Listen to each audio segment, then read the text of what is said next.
लेकिन इस बार देश जो चुनाव है वो देश के प्रधानमंत्री बनाने का है। और साथ ही ये चुनाव बहुत खास है। खास इसलिए है साथियों क्योंकि हमारे देश का संविधान जो है वो खतरे में है साथियों। देश के लोकतंत्र व्यवस्था जो है वो खतरे में है साथियों। ये देश आपका है साथियों। आपके पूर्वज ने पौने 200 साल अंग्रेज से लड़ाई लड़ा, तब जाके ये देश आजाद हुआ साथियों। इस देश में आजादी से पहले अंग्रेज का शासन हुआ करता था। लाखों की संख्या में आपके पूर्वज ने लड़ाई लड़ा, बलिदान दिया, शहीद हुआ, उसके बाद ये देश आजाद हुआ साथियों। इसलिए साथियों ये देश आपका है, हमारा है, किसी का जागीर नहीं है। आजादी के बाद बाबा साहब भीमराव अंबेडकर ने हमें एक संविधान बना के दिए साथियों, हमें एक लोकतंत्र बना के दिए। उस संविधान में गरीब पिछड़ा दलित को सर उठा के जीने के लिए अधिकार दिया गया साथियों, अधिकार दिया गया। अगर बाबा साहब भीमराव अंबेडकर का अगर संविधान नहीं होता तो आज आपके बीच में एक मल्ला का बेटा सीना चौड़ा करके आज बात नहीं रख सकता था साथियों। आज हमें इस आजाद भारत में हमें जो भी मिला है वो हमें बाबा साहब भीमराव अंबेडकर के दिए हुए संविधान से मिला है साथियों। लेकिन ये मोदी जी जो है ये मानते नहीं है संविधान को। इसलिए साथियों जरूरी है इनको बदलने का। आज देखिए देश में जितने भी सरकारी संस्थान थे सबको प्राइवेट किया जा रहा है। और जब वो प्राइवेट होगा तो गरीब पिछड़ा दलित का आरक्षण कहाँ जाएगा? कहीं ना कहीं आरक्षण खत्म हो रहा है। आज बनी हुई सरकार को मोदी जी गिरा देते हैं। जो जनता का चुना हुआ सरकार होता है उनको अपने पैसे के दम पर गिरा देते हैं। किसी का बनाया हुआ विधायक को खरीद लेते हैं, सांसद को खरीद लेते हैं। इसलिए साथियों ये लोकतंत्र कहाँ है? आज चुनाव आयोग को अपने जेब में रखे हैं, ईडी सीबीआई को अपने जेब में रखे हैं। तो इसलिए साथियों ये लोकतंत्र हमारा खतरे में है।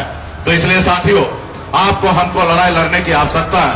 जैसे हमारे पूर्वज ने लड़ाई लड़ा था वैसे हमको लड़ाई लड़ने की आवश्यकता है। आज बताइए एक गरीब मछुआरा परिवार में मैं जन्म लिया, ऐसे परिवार में जन्म लिया जहां एक रोज पिताजी मछली ना मारे तो दूसरे रोज घर पे खाना नहीं बनता। इतने गरीब घर में हम जन्म लिए। हम गरीबी से लड़ते लड़ते बॉम्बे जैसे शहर गए, वहां मेहनत की, मजदूरी की। 900 रुपए महीने पे मैं नौकरी करता था और नौकरी मेहनत के दम पर बॉम्बे में अपनी बेहतर जिंदगी जीने लगा, मुकाम को हासिल किया।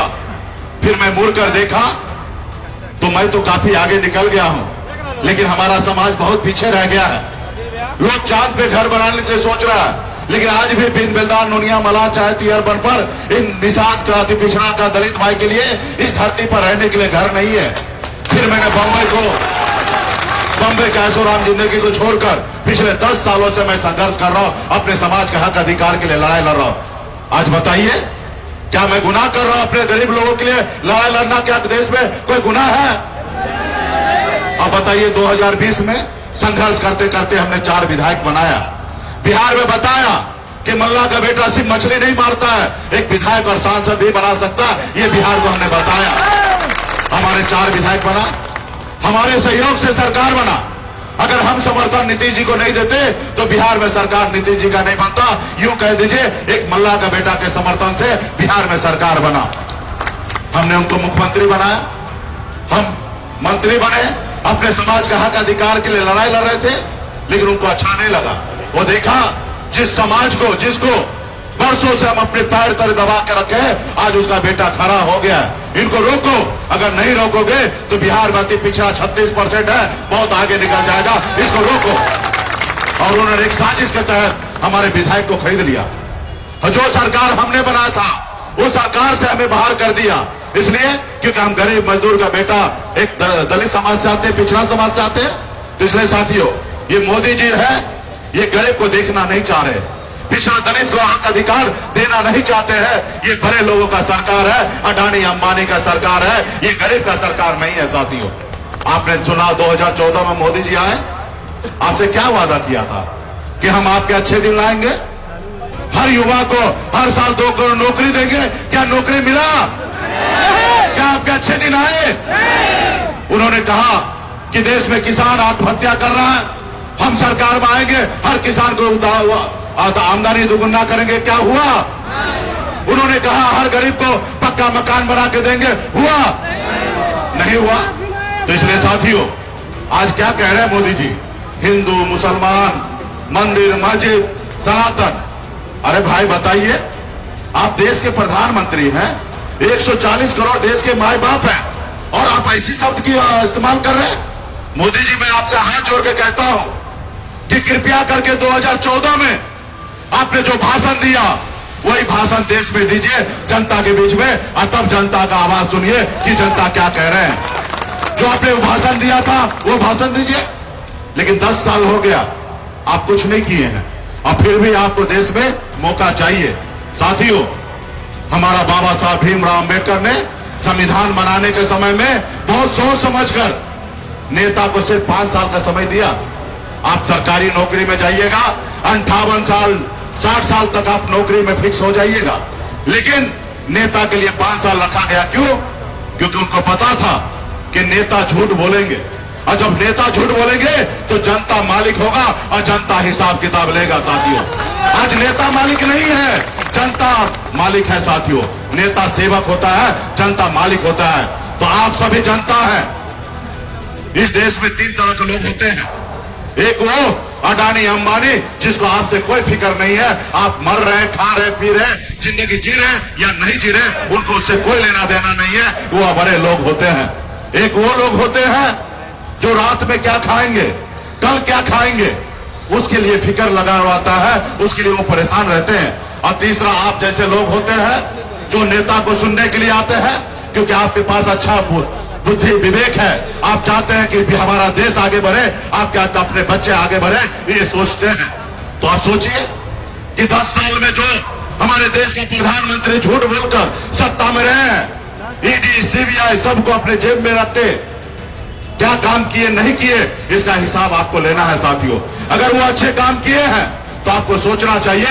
अगर वो उन्होंने अच्छा 10 साल में नहीं किया, युवा को नौकरी नहीं दिया, किसान को आय दुगुना नहीं हुआ, हर गरीब को पक्का मकान नहीं बना, तो आपको सोचना है। साथियों, आप 5 साल का बाबा साहब ने समय दिया, उन्होंने 10 साल का ले लिया। अब आपको निर्णय लेना है कि उनको बदलने का। साथियों, उनको बदलने का। साथियों, इसलिए साथियों, संघर्ष करना पड़ेगा, लड़ाई लड़ना पड़ेगा। आज देखिए, मुझे हम एक आवाज उठा रहे हैं। ये मोदी जी कौन पार्टी से है? भारतीय जनता पार्टी। भारतीय जनता पार्टी कौन है?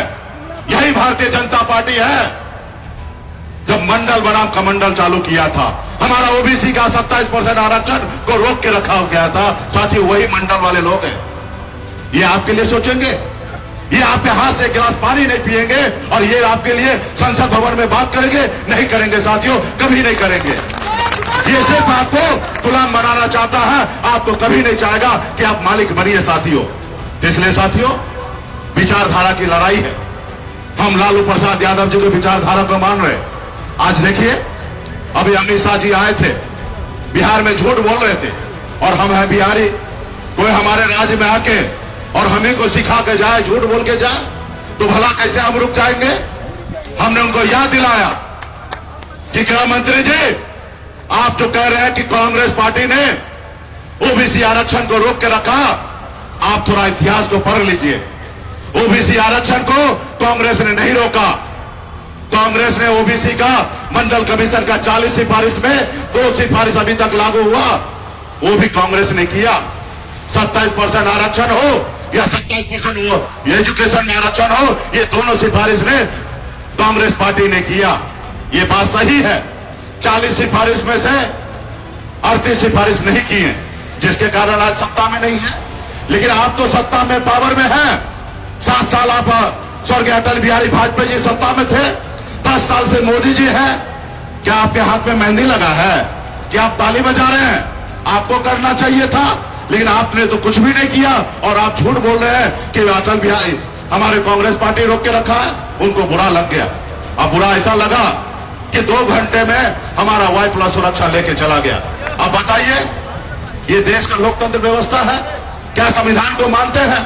अरे भाई, Y+ सुरक्षा हमको क्यों मिला था? हमारे जान माल का खतरा था, इसलिए मोदी जी ने दिया था, भारत सरकार ने दिया। हमारी बात से आपको नाराजगी हो सकता है, लेकिन इसका यह मतलब कि आप हमारा सुरक्षा हटा लीजिएगा। तो मोदी जी, आप सुरक्षा ले लीजिए, मुझे कोई फर्क नहीं पड़ता है। हम गरीब घर में जन्म लिए हैं, कोई सुरक्षा लेके जन्म थोड़े लिए थे। हमारे लिए तो लाखों करोड़ों युवा हमारे साथ खड़ा है और आगे चलने के लिए तैयार है। और ये मोदी जी चाहते हैं, ये दूगो गुजराती चाहते हैं कि बिहारी को डरा देंगे, तो ये बिहारी दूगो गुजराती से डरेगा क्या? गुजराती से बिहारी डरेगा? तो फिर ये इनको पता नहीं है कि बिहारी जो होते हैं ना, एक बिहारी 100 पे भारी होते हैं। अगर अपने आप पे आ जाए तो एक बिहारी 100 पे भारी होते हैं। तो इसलिए साथियों, मजबूती से हमारे लोकसभा का मुंगेर लोकसभा के प्रत्याशी बहन कुमारी अनीता जी राष्ट्रीय जनता दल के उम्मीदवार हैं। आप सभी से आग्रह करने के लिए है कि मजबूती से इनका लालटेन छाप पर 2 नंबर बटन पर इनको अपना मत दीजिए ताकि ये जीते और गरीब समाज से हैं, आपके हक अधिकार के लिए लड़ाई लड़ेंगे। और प्रेजेंट में जो सांसद है उनके बारे में हमको क्या कहना है, आप सब जानते हैं हमसे ज्यादा कि जब रोड से जाते हैं तो अपने गाड़ी का कांच दरवाजा भी नहीं खोलते हैं और कांच भी नहीं गिराते हैं और आपसे सही से बात भी नहीं करते हैं। वो अपने आप को शहंशाह मानते हैं, अपने आप को राजा मानते हैं। अगर राजा है, शहंशाह है तो उनको घर में रहना चाहिए। अगर जनता के बीच में आना है तो जनता का सेवक बनिए, जनता का दुख दर्द के लिए खड़ा होइए। आज हमें 4 जगह सभा करना था, हमको तेजस्वी जी को 4 जगह सभा करना था। मुंगेर लोकसभा में 2 जगह, उजियारपुर में 2 जगह, लेकिन टेक्निकल इशू होने के कारण जो हमारी हेलीकॉप्टर था वो सर्विसिंग के लिए चला गया था दिल्ली, और जो हेलीकॉप्टर यहाँ पे सुबह आना था वो बारिश होने के कारण दूसरे स्टेट से यहाँ पे नहीं आ पाया। और इसके कारण, और आप सभी को जानकारी है, माननीय नेता प्रतिपक्ष श्री तेजस्वी प्रसाद यादव जी को कमर में भी तकलीफ है, दवा लेकर वो कार्यक्रम कर रहे हैं और यहाँ पे आने के लिए असमर्थ रहे। तो मैंने तेजस्वी जी ने कहा कि हमें तो तबीयत खराब है और हेलीकॉप्टर का भी दिक्कत हो गया है, तो कृपया करके आप चले जाइए और आप अकेले वहां पे मोर्चा संभालिए, पार्टी के नेता है। तो भाई हम जनता के सेवक है ना, जनता यहाँ पे लाखों हजारों की संख्या में आए और भला हमको हेलीकॉप्टर नहीं मिला तो क्या हम रुक जाएंगे? नहीं रुकेंगे। और हम बाय रोड पटना से यहाँ पे आ गए, अभी यहाँ से फिर उजियारपुर जाएंगे, क्योंकि हम लोग जनता के हक अधिकार के लिए लड़ाई लड़ने के लिए आए हैं। तो हम आपके बीच में आए, तो इसलिए तेजस्वी जी नहीं आए हैं, तो हम तेजस्वी जी से बात कराइए टेलीफोन पे ही, हम लोग भाषण आपको करवा देते हैं और वो आ जाते हैं। उनके कमर में थोड़ा दिक्कत है और लंबा हम लोगों को 25 दिन तक लड़ाई लड़ना है, शरीर भी स्वस्थ रखना है, ताकि हम बड़े मजबूती से ये 2 जो गुजराती है इनसे मजबूती से लड़ेंगे और बिहार में बताएंगे कि बिहार में चलने वाला नहीं है, ना चलवे बिहार में, ना चलवे बिहार में, सिर्फ बिहारी का चलेगा, कोई गुजराती का नहीं चलेगा। साथियों, तो ये हमारे माननीय तेजस्वी जी आप लोगों के बीच में बात को रखेंगे। हेलो, हाँ लाइन पे है माननीय नेता प्रतिपक्ष हमारे तेजस्वी जी, अभी अगला आवाज उनका आप लोग सुनेंगे। हाँ बोलिए जाए, हाँ हाँ बोला जाए जी, बोलिए, माइक में लगा हुआ है।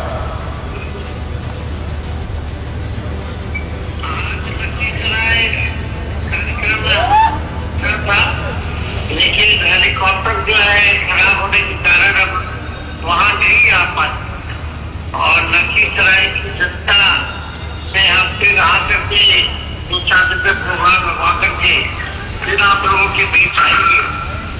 और मंच पे आज भी लोग उपस्थित हैं, अध्यक्षता कर रहे कालीचरण दास जी, संचालन कर रहे किशोरी महतो जी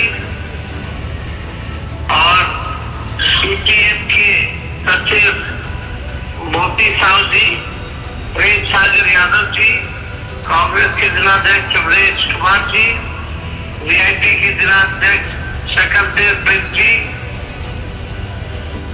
हर्षित यादव जी, सददेव यादव जी, सुनील यादव जी, श्रवण पटेल जी, राजेंद्र साहू जी, विनय कुमार साहू जी, नजीर बेग जी, भगवान यादव जी, सुनील नाथ जी, महेंद्र विद्यार्थी जी, अजय सिंह जी,